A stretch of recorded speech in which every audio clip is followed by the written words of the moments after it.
With all the turmoil going on behind the scenes of our monetary system, has the Federal Reserve finally lost control? Here with us to discuss this and other groundbreaking topics is Mark O'Byrne, founder and executive director of Goldcore. Launched in 2003, Goldcore is one of the oldest and most successful bullion brokers and storage facilities, serving investors across 130 countries. As a prominent expert in the precious metals industry, O'Byrne has a frontline view of the commodities sector. And what he sees is a disconnect between the volume of physical holdings versus the volatile trading dynamics of the futures market. With the Fed lowering benchmark interest rates, there's never been a more ideal time to consider gold and silver. O'Byrne provides key insights into what's coming ahead, which you can find at crushthestreet.com/goldbook. We may be on the next big wave of the precious metals bull market, so do yourself a favor and go to crushthestreet.com/goldbook. So without any more delays, here's Mark O'Byrne. Hello, everyone, and welcome into crushthestreet.com. I'm Kenneth Amaduri. I'm joined today with a very special guest. We're going to be discussing the markets, what's going on with the Fed, rate cuts. That's what we're dealing with now. All this rate hiking, and then now we're actually dealing with a rate cut. What is going on in the madness of the Federal Reserve, the containment of this house of cards that we call our economy? With us on the line is Mark O'Byrne. Mark is with Goldcore, a bullion dealer established in 2003. They have over 15,000 clients in over 140 countries, worth over $1 billion in sales. They've done over $1 billion in sales, so a very respected, very quality bullion company. Check them out. But without any further ado, you're going to get to know Mark here with his insights on the economy. Mark, thanks for coming on Crush the Street with me today. It's a pleasure, Kenneth. Thanks for having me on again. Mark, let's talk about what just happened yesterday. We're recording this on August 1st, and the Fed made the announcement that they're going to cut rates 25 basis points. I mean, we've been in this strengthening economy, this economy that's been going up and up and up, right? And that's why they've been wanting to tighten rates, right? To keep things calm. And here we are reversing course. Why? Why are we reversing course in the middle of what has been a recovery and a very robust economy? And I'll say that with quotations. Yeah, well, exactly. I think you've hit the nail on the head there. The recovery is far more fragile than has been portrayed in the mainstream media and the narrative that's put out primarily by the central banks and by the banks in general, Wall Street. That this recovery it's long in the tooth, it's fragile, and as we all know, it's not sustainable because it's based on near 0% interest rates, which has been created by the Fed, and in effect have created another asset bubble, particularly in the stock market, with the S&P 500 near all-time record highs, massive liquidity sloshing around the system, and so I think they've cut because they realize the economy is much more fragile that they're letting on, and there's a whole host of different indicators showing how the US economy and indeed the global economy, most of the major economies around the world, are slowing down quite significantly. So I think Powell, he was trying to suggest that, this is just, we mightn't go any lower. We might actually increase interest rates soon because the economy might turn around very soon and things aren't actually that bad. And I think he's been quite economical with the truth, and he's trying to manage the perceptions out there, because I think if he actually told the truth regarding the data he's seeing and how badly things are deteriorating, then you would see a very sharp correction indeed in the stock market, and that would infect investor psychology. So he has to be very careful how he communicates these things, and I think he's basically trying to create the narrative that things are not that bad, but they are very bad. And it was funny, Mario Draghi only last week said that the European economy was going from worse to worse, and so the music globally is quite poor, and the bottom line is they've increased the interest rates again. I think we're going to go into a period now of decreasing interest rates rather than increasing interest rates, and obviously that is quite bullish for gold, because gold is the great drawback of gold that's continually pointed out by more the financial analysts and people on Wall Street is that gold doesn't yield anything. Well, right now, we're heading back into zero ZIRP, zero interest rate policies, negative interest rate policies, NIRP, and people aren't getting a yield on their bonds, on their deposits, and that's an environment that will be very bullish indeed for gold. And So, one Mark, last thing, and is I'm it? I looking mean, the now. reaction. Sorry, I didn't mean to cut you off there. Please, No, please no go ahead. problem. Well, just to finish out the point, so the direction of gold was to be expected. It came down a little bit more than people expected. I think it's down around 1.5%. But gold wasn't suddenly sold. None of my clients were selling their gold overnight. None of our bullion broker colleagues throughout the world saw clients selling gold last night. So gold wasn't sold. It was just future selling. So people who were long gold possibly took profits. Other people, proprietary traders, people, hedge funds and all the rest probably took it as an opportunity to go short, because gold does tend to sell off around the Fed announcements. So, but the bottom line is gold has had a big move up. It's broken through resistance, and we are due a correction. So I think we're going to have a correction, but I think it will be quite short and quite shallow. Mark, I think, and correct me if I'm wrong, and maybe you'll have some thoughts on this. Did the realization that we were not going to be able to raise rates much further happen last year when we went into that big correction towards the end of the year, like, October starting, and then, down into December, bottoming out in January? It seemed very chaotic. And it was all due to another announcement of a rate hike. And then boom, eventually the markets weren't able to take it. What are your thoughts on that? Like, when did this kind of start, the realization that this can't go on much longer? I think you're right. It's been coming for a long period of months now, and the mood music has slowly been changing. Initially the suggestion was more that, oh well, it's more problems in China and European economies, but the U.S. economy is still strong and robust.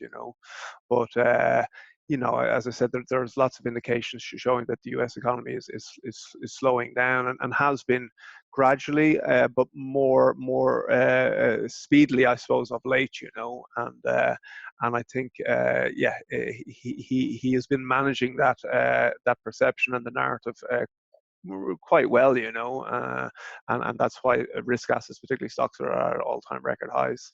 But the bottom line is the trade wars. There's just huge geopolitical uncertainty to a degree that we haven't seen in many years. The tensions between the U.S. and Russia have been there for a long period of time, obviously, but now more recently we've had bigger tensions with China. We see that very much in the trade wars, but also just in terms of what's happened with Taiwan and just tensions. And it's actually spreading into the finance sphere as well, obviously, because we're seeing it in terms of the tech side of things as well with is it Huawei? I can never pronounce that one, but we're getting more protectionist things going on in terms of the US protecting the US multinationals and the US tech sector, and the Chinese trying to do the same, and basically the narrative of globalization that we've had for the last 20 years seems to be breaking down slowly but surely. So, because it was very much a win-win, free trade is good for everybody, and free trade between China and the US and the whole world in the last 20 years has been great for the global economy and for raising living standards in the middle classes throughout the world. But unfortunately, it looks like that is slowly breaking down, and I don't think they're being honest about the real ramifications of this trade war and the wider geopolitical tensions with China, because China is ultimately a strategic competitor of the US, and that's really much coming to the fore right now as we speak. Yeah, Mark. So we had gold kind of start this pretty spectacular move towards the end of May into a fantastic June. And, we're looking at gold now, still very materially over $1,400. I mean, 1417, and it's down, 1.5% right now. That's still pretty solid considering where we were starting the year out and, where we've been. I mean, being over $1,400 is a pretty material, I think, confidence booster for the investment community. I think if we go below that once again, especially if we go below the 1350 number, 1360, where those support resistance were, I mean, we'll Yeah. see some serious damage to the psychology of the confidence of this bull market. But having said that, I mean, what are your thoughts on where gold is right now, and the moves we've seen, and where is your sentiment in terms of what gold is doing now? Well, as you said, it's had a big move up in a short period of time, and we've had a very small drop, primarily due to selling in the futures market yesterday. So it came off about 1.5%. But the bottom line was we had a big move up, particularly in June. I put the numbers in there just before I came on the line with you. So at the start of June, we're at $12.91. So we're below that resistance, which was $1,300 per ounce. And then there was a bigger, longer term resistance, which was at $1,350 per ounce. So, and we sliced through that in June, and we got up to 1392 by the end of June. So we were up about 7.5% in June alone, and therefore you would have expected a bit of a correction in July, and you would have expected, 2 steps forward, 1 step back. That's the nature of markets, but instead gold kept going up in July, and we've only had a little correction towards the last day of the month because of the Fed. So we still ended up June, I think, July, about 2%. So we actually consolidated on the gain seen in June, So it's very bullish, and that breakout above those technical levels is very bullish, and that's coming with the backdrop of some of the risks I've outlined in terms of the financial risk and economic and geopolitical risks that are building up in the world. But it's also coming against the backdrop of very strong physical demand for gold, and you're seeing that the World Gold Council data came out overnight, has been picked up by Reuters, Financial Times, Bloomberg, and basically they showed that the first half was the biggest amount, I think the highest gold demand in the first half of the year in 2 or 3 years.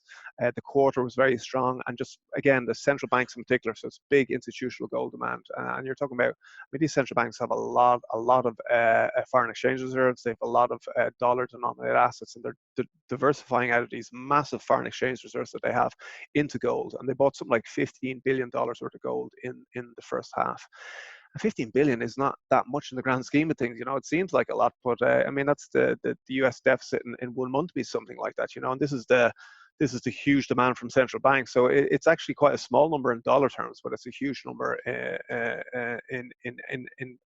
ounce terms and in tonnage terms. Sorry, it's not huge, but it's quite big in terms of the physical gold market, So the bottom line, as you said, we're due a correction. Gold has got a little bit ahead of itself, and it could go back to previous resistance was at 1350, as I said, and that I wouldn't be surprised if we went back to that level as well and tested that level. And that level became support now in the coming days and weeks. But any sell-off, I think, will be short and shallow given the backdrop, Right. And one thing that I've been following quite a bit and monitoring is just this relationship between gold and silver. And I just thought it was so fascinating. While we were seeing that massive move up in gold, while it was moving very quickly, gold was really outpacing silver, which was kind of odd to me. I mean, watching it, gold would be up a point and silver would be up half a point, and then it would do this whole thing, and then like a week or so ago, we had silver playing catch up. Gold would be up maybe 1% or even nothing. It would be like flat, and silver was up 2%. So it was like silver was playing catch up for a little while. So what are your thoughts on silver in its relation to gold? I know right now we're seeing gold fall, and silver's actually gold's down 1.4%, silver's down over 2%. What are your thoughts on, silver as it pertains to gold in this environment? Well, yeah, it looks very, very undervalued indeed. And as you said, it was funny. In June, we just spoke about the big moves up in gold in June, but silver didn't react. And silver was, but it's funny. That's always the way with silver. I remember back in the bull market, 2003 through to 2007, 2008.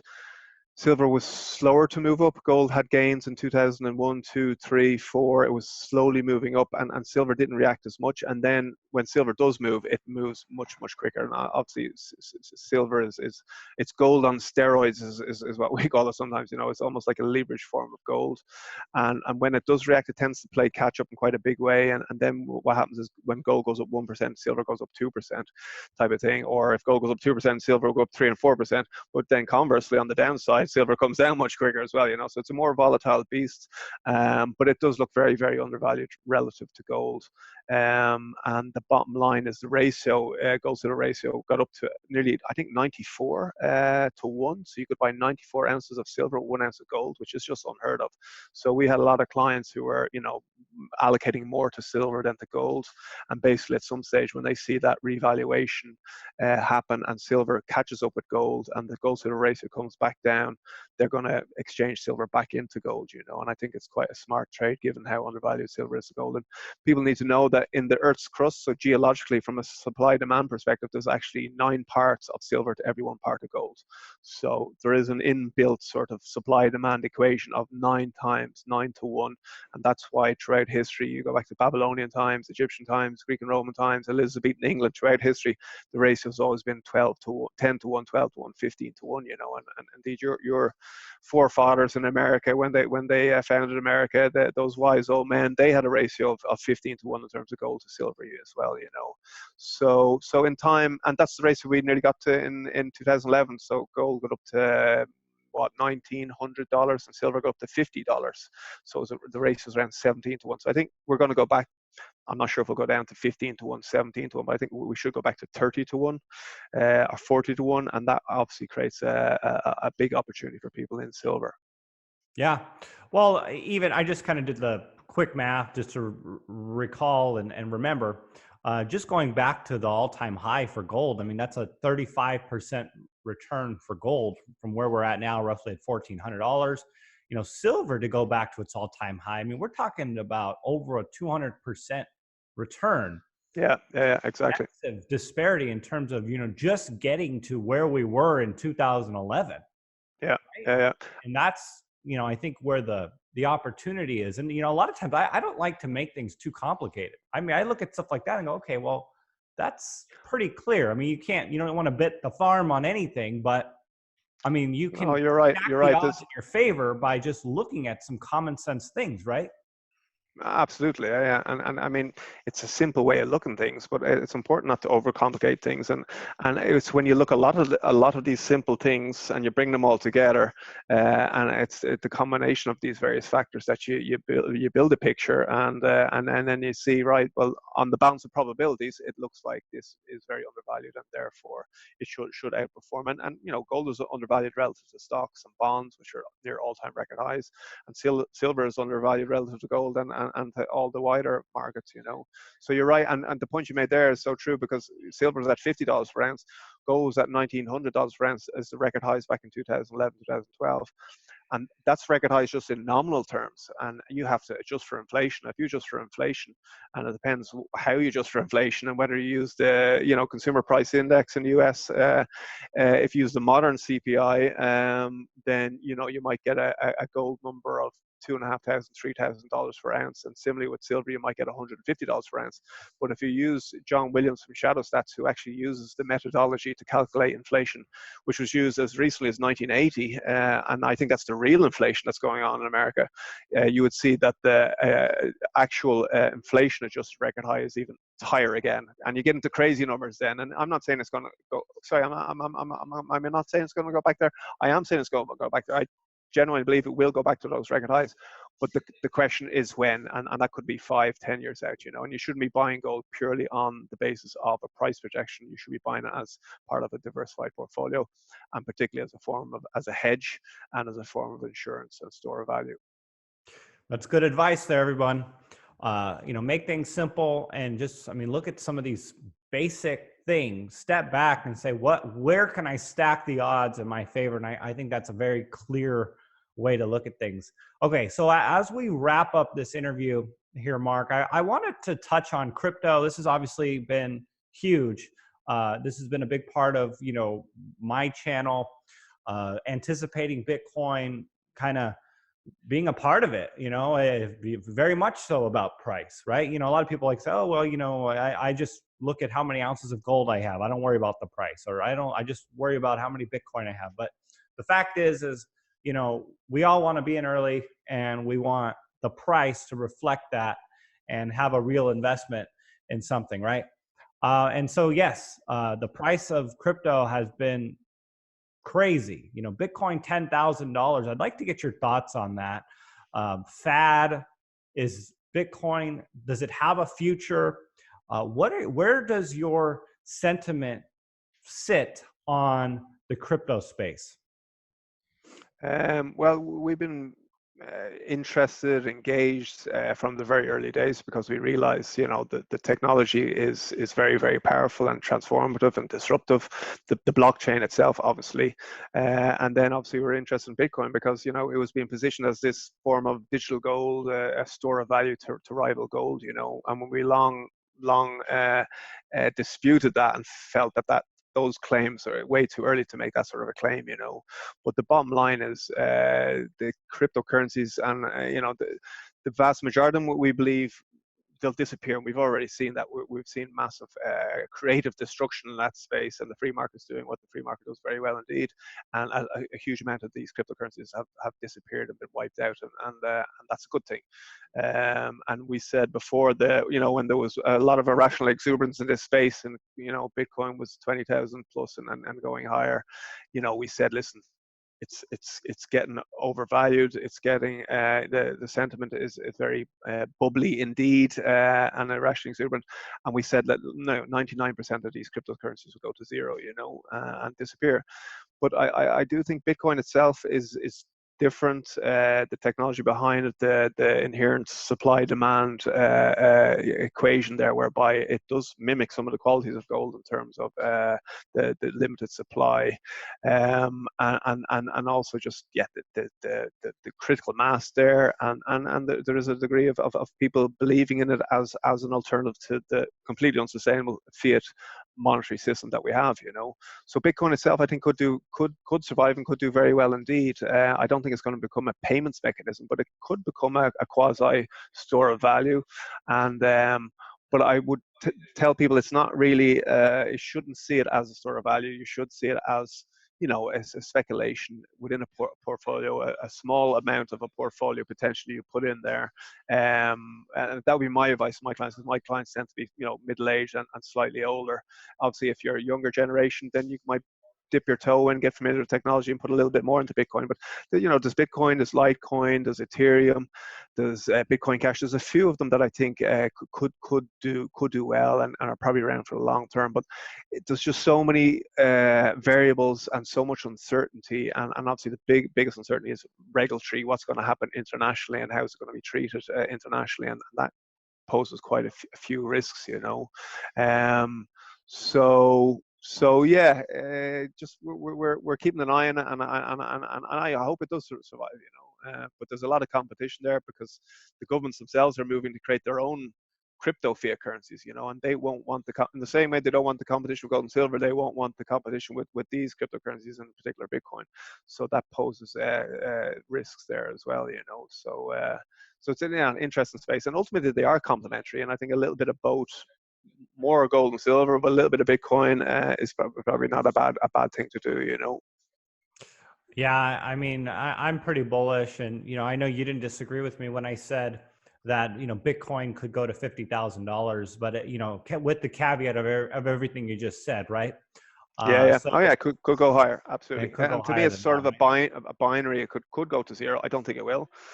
Possibly, but if it goes higher, I think because of the supply demand, and if it gets institutional adoption, you could absolutely go 50,000, 100,000 plus. right? And then the key thing, it's a bit like gold and silver. You need to own it in the safest way as possible, and be careful about the exchanges, and that intermediate risk that's there is it's an important consideration, because everyone focuses on the price, but you have to focus on how do you own it, and make sure you own it in the safest way possible, and make sure that you own it in a liquid way, whereby you can sell it when you need to sell it and get your hard-earned money out. Yeah, and and I appreciate what you're saying right now. So many people get so dogmatic with their beliefs on something like Bitcoin or gold or something, and they refuse to look at just what are some of the potential issues. And there are definitely potential unknowns and uncertainties and things about crypto that a lot of the pundits have, and it's important to just at least acknowledge that. You know what I'm saying? And I think that's what you're doing. You're just taking the whole picture and saying, hey, what are the government risks and uncertainties? But, and somebody might say, oh, well, Bitcoin can't be controlled and can't be uh, regulated, and maybe there's an aspect of that that is true, but does that mean it'll go to, Yeah. what I mean? I'm talking about taking the whole picture and assessing it. And I think that's what I appreciate about what you're doing. So many people will just, if they hear anything negative about Bitcoin or crypto, they just shut off and they just assume you don't get it, right? But Oh, I well, it's the appreciate opposite. what you're They saying. don't get it because they don't understand the inherent vulnerability of the current fiat monetary system. Yeah, yeah, absolutely. I think you have to, Mike, because the world is changing so fast, and these are powerful technologies, and it's important people are open-minded and do their own research and get familiar with it. The regulatory thing is because you look at China, and China, they've clamped down in a big way, and Russia and most places around the world. America is actually quite unusual because the SEC and some of the financial regulatory oversight bodies, should we call them, the states, have been quite positive on cryptocurrencies and Bitcoin. But if the dollar has a crisis and you get a serious financial crisis in America, you might see a little bit more financial repression in the space, And the same thing applies to gold as well, because there could be all sorts of financial repression as we've seen already. So good points there, Kenneth. Mark, tell us about Goldcore. Tell us about your company. Bullion company. You guys have been in business for many years. How can people get in contact with you guys and reach out to you, and what kind of services do you provide? Yeah, thanks, Kenneth. Yeah, so we're in business since 2003. As you said, we specialize very much in allowing people to own gold in the safest way possible. It's a safe haven asset, but it's only a safe haven if you own it in a very, very safe way. So we'll actually deliver the physical gold coins, gold bars, silver coins, silver bars to your house, to your residence. It's fully insured till you sign for it. And we do that to clients in 140 countries, including the US. But what we really specialize in is actually allowing people to own gold and silver in the safest way possible. So it's what's called fully segregated, fully allocated. So the gold coins, gold bars, silver coins, silver bars are in your name. You can log on to the vault provider's website in Zurich, in Switzerland, in Singapore, in Hong Kong, wherever you choose to store your gold. And you can actually independently corroborate what we have sold you in terms of your coin and bar ownership. We think that's a very important thing. We don't commingle any of the clients' gold and silver. Even in the vaults, they're all in separate spaces in the vault. They're not all piled together in one space. So from an accounting point of view and also from a storage point of view, every client's gold holding is kept separate from everybody else, and that's important from a liquidity point of view and from a worst case scenario point of view, whereby if you do want to take delivery of your gold and silver in a hurry, you can contact us on the phone, email, and we'll ship it out to you. So that's one of the great values of gold and silver, that you can take delivery at any time, in these worst case scenarios in terms of financial contagion and bank runs and bank holidays and ATMs and all that potential good stuff that's staring us in the face. So the website's goldcore.com. You can sign up for the daily update. We do quite a lot of YouTube videos and webinars and all the rest. If you sign up, you can pick what sort of communication you'd like to get from us. I love what you're talking about, because it really reminded me of sovereignty, right? That's what being able to control your money really is all about: sovereignty, freedom, protection, security, safety. I mean, all these things that really you can't put a it's hard to put a price tag on some of those things, because it's intangible. It's like when we talk about all the time, people talk about leveraging your house versus paying it off. There's an aspect on paper, you're like, okay, well, you can make a lot of money by leveraging. Your house goes up 10% with a 10% down, you make whatever 100%, right? But you can't put a price tag on the peace of mind that you have when you pay your house off, right? So there's a lot of things sleeping well every night. What's that? And sleeping well every night. Exactly. That peace of mind is important. 100%. Absolutely. So, No, I like that. I The appreciate sovereign what you word. said. So thanks so much for coming on the show. and spending your time here with us here at Crush the Street. Yeah. Pleasure, Kenneth.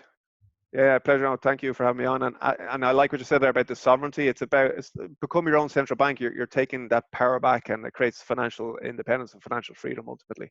So thank you, Kenneth. Keep up the good work. Thank you, Mark. Appreciate you.